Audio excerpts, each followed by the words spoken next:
Unwan al-usra. So dito tayo sa al-hiwarul awwal.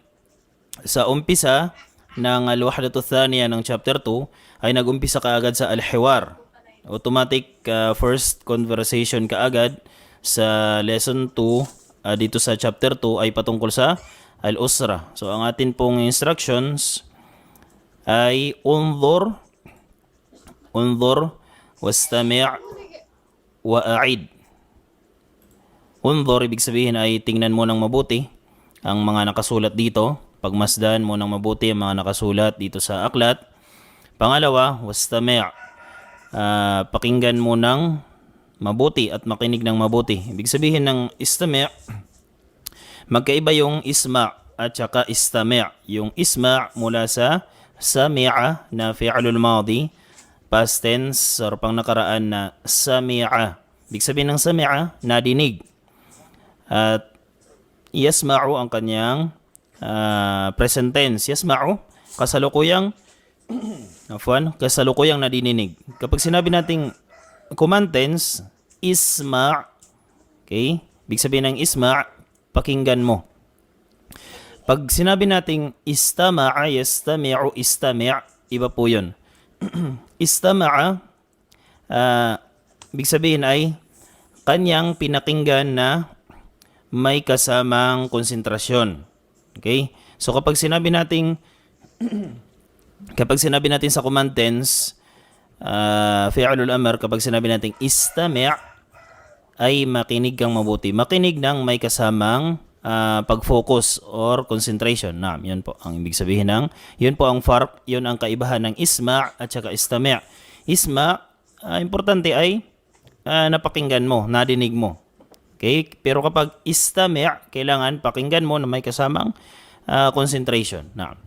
Pangatlong instruction, wa'a'id, at ulitin lamang mamaya after natin bigkasin ang bawat conversation dito. So pwede nyo ulitin dyan, inshallah subhanahu wa ta'ala. Bawat isa sa inyo, pwede nyo ulitin after nyong napagmasdan ng mabuti, napakinggan ng mabuti, pwede nyo ulitin inshallah subhanahu wa ta'ala. Okay? Wa alaikumussalam wa rahmatullahi wa barakatuhu. Sister Hijara, naam. So dito po ngayon sa conversation, mayroon po tayong una, si Ali at si Ammar. Si Ali yun at si Ammarun. Sila po ay miyembro ng miyembro ng pamilya. Naam. So nag-uusap po dito si Ali, conversation ni Ali at si Ammar. So conversation, meron po silang hiwar, pagpapalitan ng bawat salita patungkol sa topiko na al-usra. Patungkol sa topiko na al-usra or al-ahal or ang pamilya. Naam. Inshallah, wa alaikumussalam, brother Hafiz. Naam. Alhamdulillah po at naka-chat na po kayo dito sa live natin. Naam. Okay, so ulitin ko po kung kaya nyo po mag-invite sa iba, mas mainam. Yung mga kasamahan nyo din po na nag-register dito sa Al-Arabiyatu Bayna Yadayk. Okay, para malaman nila na may pasok tayo at para makasali sila insyaAllah. Naam. Ahlan. Kadalik ya Sheikh Muhammad Umair wa alaikumussalam wa rahmatullahi wa barakatuh. Naam. So dito po tayo sa conversation. Ang conversation po natin dito, mayroon pong dalawa, first at second person. First person po ay si Ali, second person ay si Ammar. Naam, Ammarun. So nag-uusap po silang dalawa patungkol sa al-usra. Si Ali ay ini-introduce po niya, pinapakilala niya ang bawat miyembro sa kaniyang pamilya. Naam. So umpisahan po natin, inshallah. So dito, ang conversation po na ito, ang hiwar na ito is paano po natin ipakilala. Paano natin ipakilala ang bawat isa sa miyembro ng ating pamilya. Halimbawa, meron tayong kausap, merong second person, tapos gusto nating introduce ang ating ang miyembro, bawat miyembro ng ating pamilya, gusto nating introduce sa kanya. ang ating tatay, nanay natin, kapatid natin babae, kapatid natin na lalaki. Paano tayo mag-i-introduce? Na. So dito, sabi ni Ali, Assalamu alaikum. Okay? So ulitin natin kapag tayo ay nakikipag-usap, kung tayong unang nagsasalita, okay, kung tayong unang nagsasalita, mas mainam na tayo yung unang bumati din. Naam, batiin natin ang ating second person ng bati na ginagamit sa Islam. Okay? At pinakamas mainam na kumpletuhin natin. Naam, sapagkat dito sa aklat ay hindi siya kumpleto. Assalamu alaikum lamang, pinakamainam na kumpletuhin natin. Assalamu alaikum wa rahmatullahi wa barakatuh. Or assalamu alaikum wa rahmatullahi ta'ala wa barakatuh. So sumagot po ang second person. Sumagot dito si Ammar. Okay, ang unang nagbati ay si Ali. At sumagot si Ammar, wa alaikumussalam. So mas mainam kumpletuhin natin din ang kasagutan. Wa alaikumussalam wa rahmatullahi wa barakatuh. Okay? Okay, welcome po Sister Radipa. Naam. Sabi ni Ali, itong nakikita natin dito sa kaliwang banda, may nakikita tayong mga larawan dito. Naam. May nakikita tayong mga larawan. Before po natin ito bigyasin ng hiwar, bigyan po muna natin ng kahulugan ang bawat larawan dito. Naam. So sa pinakauna dito sa pinakaitaas, meron tayong dalawang larawan. Una sa left side, pangalawa sa right side. Ang sa left side is kung babasahin po natin yan is jaddatun. Kung gusto nating lagyan ng patinig haraka sa dulo. Okay? Sasabihin po nating jaddatun. Naam. So lakihan po natin kaunti ang screen. Naam. So ganyan. Okay? Na may malinaw po sa inyo. Naam. Okay. So dito po sa left side, jaddatun, ibig sabihin ng jaddatun ay lola. Naam. Ibig sabihin ng jaddatun ay lola. Kapag lalaki, lolo or grandmother is jaddatun. Pag grandfather, tatay ng ating magulang, sasabihin nating jaddun. Wala na siyang ta'u ta'nith al-marbuta. Jaddun. Naam. Kung babae is jaddatun. Kung grandmother. Naam. Jaddatun. Ganyan po kung lola. Kung lolo, alisin lang po natin ang ta'u ta'nith al-marbuta. At yung dal na may tashdid, lagyan natin ng dhammatan. Jaddun, yan po ang grandfather or lolo. Naam. Sa ibaba, meron po tayong lalaki dito na ang kanyang pangalan ay si Adnan. Okay, insyaAllah. Pangalan ng lalaki na si Adnan. Si Adnan. Naam. Adnan. At sa right side naman, si Sa'idah. Ang pangalan ng babae sa right side, si Sa'idah. At mamaya malalaman natin kung sino yan silang dalawa. Okay? At dito meron tatlo. Meron tatlo dito sa ibaba. Okay? May arrow po dito. Arrow. At nakalagay is akhun. Ibig sabihin ng akhun ay kapatid na lalaki. At may arrow din po dito sa kaliwang banda.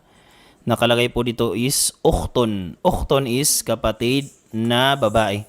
At sa gitna, may nakalagay na Ali. Ali yun. Ibig sabihin, yan po si Ali. Yan po yung nagsasalita dito sa conversation. Siya po yung first person. So, ang kapatid niya, si Abela. Naam.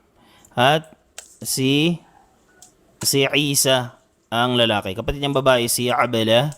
Lalaking kapatid, si Isa. Naam. So, dito po tayo ngayon sa conversation. So, paano po natin ipapakilala?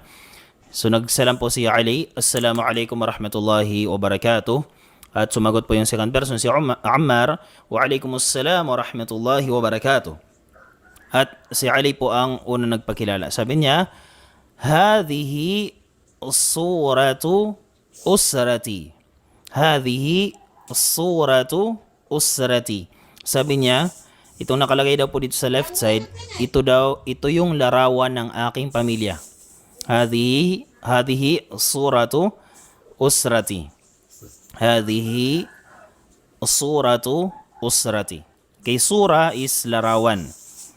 So kung durugtungan natin larawan ng aking pamilya, ilalagay natin yung al-usra. Pero alisin natin yung alif walam. Kung sasabihin natin suratul usra, sasabihin natin halimbawa, kung sasabihin natin hadhihi suratul, kung ito yung gagamitin natin yung sa taas na title natin, al-usra, yung kanyang main word, may alif walam. Naam. Kung sasabihin natin hadhihi suratul usrati, ibig sabihin ay ito ay larawan ng pamilya. Ito ay larawan ng pamilya. Pero hindi po natukoy kung kaninong pamilya yan ang nakalagay dyan sa larawan. Hindi po natukoy. Kung gusto natin tukoyin na ating pamilya natin, alisin po natin ang alif walam na nakalagay dito. Okay? Alisin po natin ang alif walam na nakalagay dito. So, ang maiwan ay usra. Naam. Maiwan ay usra. At yung ta sa dulo, ta o ta'nithil marbuta, dagdagan po natin siya ng ya al-mutakallim. Ya al-mutakallim, yan po yung ya na tumutukoy po sa first person, na ibig sabihin ay ana, ako. Naam. So, yung ta ay magiging maftuh na po siya, mau-open na po siya. Mula sa marbut, ta'ul marbuta, magiging ta'ul maftuha na siya. Durugtungan natin ng ya. At yung ya ay sukun. Yung ya ay sukun. Before po ng ya, yung sa ta, gagawin po natin kasra. So ngayon, sasabihin natin, hadhihi. Okay? So ngayon ay, hadhihi suratu, naam. Hadhihi suratu usrati. Hadhihi suratu usrati. So ngayon, ang kanyang kahulugan ay, ito ay larawan ng aking pamilya. Ito ay larawan ng aking pamilya. Naam. So ngayon ay tukoy na po kung kanino ito larawan. Naam. So sabi ni Ali, hadhihi suratu usrati. Ito ay larawan ng aking pamilya. Sumagot si Ammar, sabi niya, Masya Allah. Okay? Sabi niya, Masya Allah. Gagamitin po natin ang Masya Allah kung tayo ay namangha. Naam. Tayo ay namangha sa isang bagay ganyan o isang pangyayari. So sabi niya, Masya Allah. Kapag tayo na-amaze. Naam. So sabi niya, Masya Allah. At nagtanong po si Ammar, sabi niya, Man hadha? Sabi niya, Man hadha? Ang tinuturo po niya dito sa pagsabi po niya ng Man hadha is ito.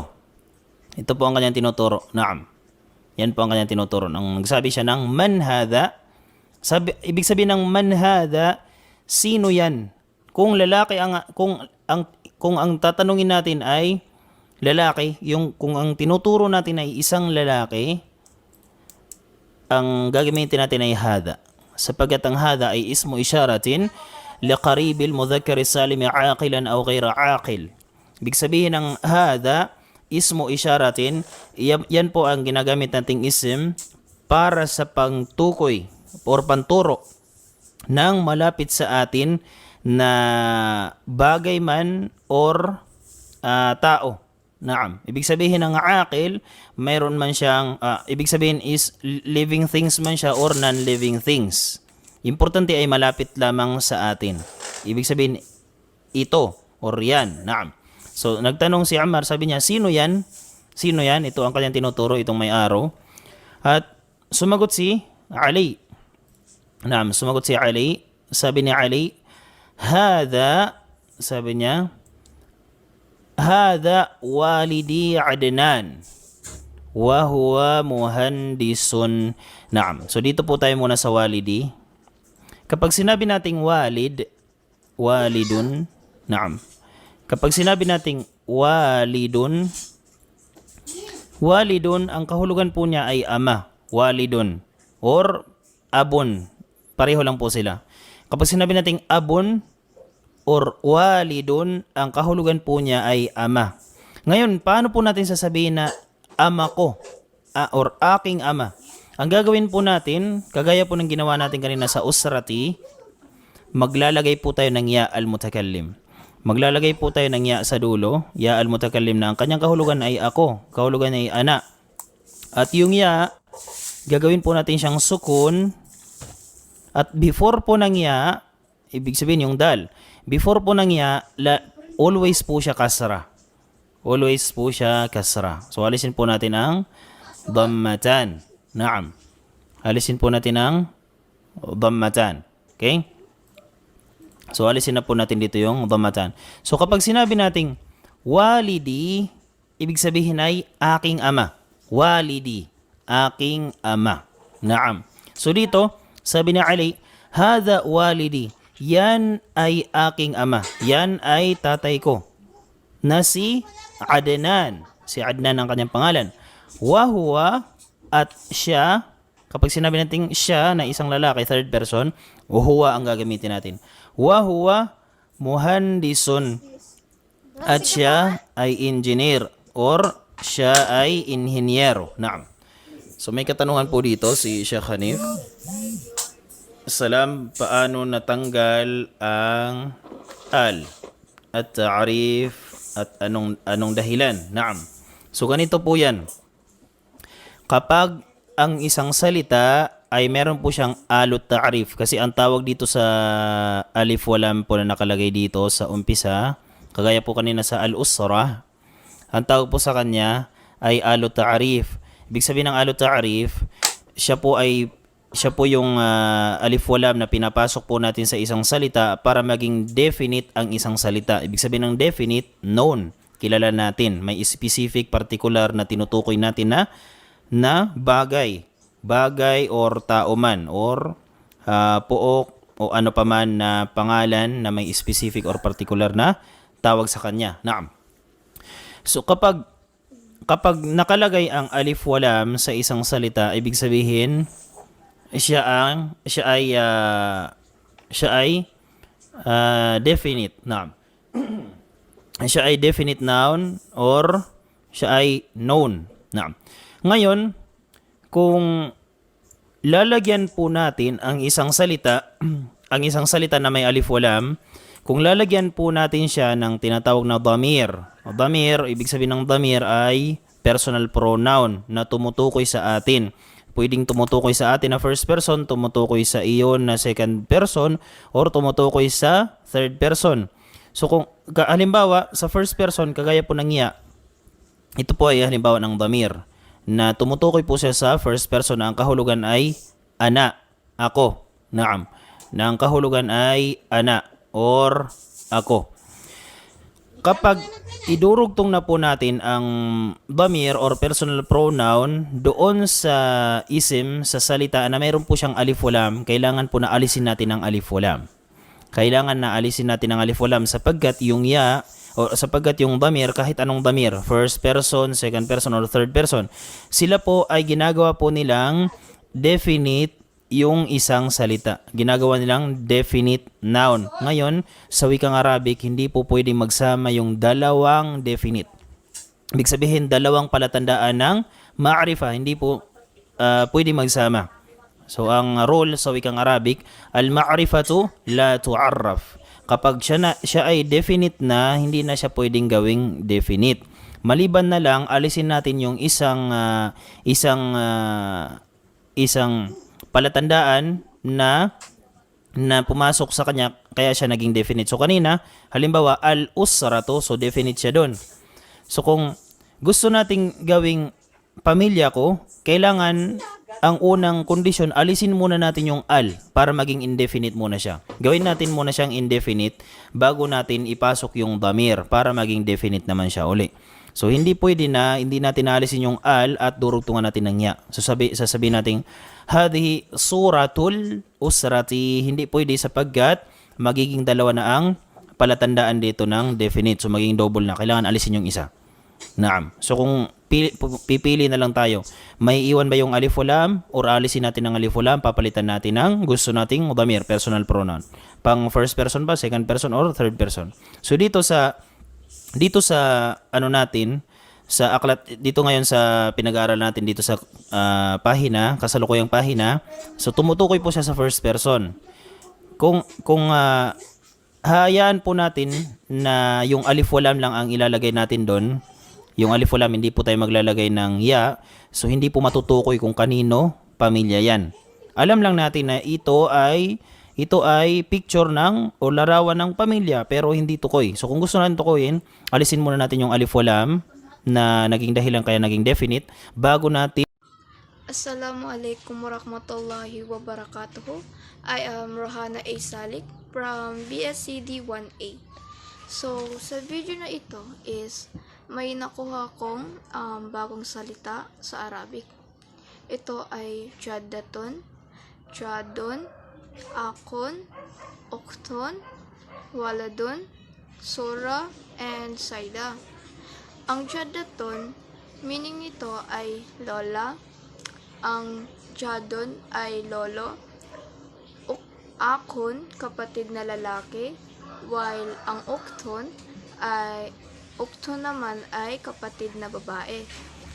Waladun naman ay ama or father. Ang sura ay larawan. And ang saida ay maligayang babae. In this video, it's talk about how we communicate with others. And sa video rin na ito is pinapakita kung paano natin ipakilala ang bawat miyembro ng pamilya sa ibang kakilala natin. Maaari natin gamitin ang video na ito upang gamitin ang binigay nilang halimbawa, conversation. Kung nais natin ipakilala ang ating miyembro ng pamilya sa ibang tao. And that's all. Thank you.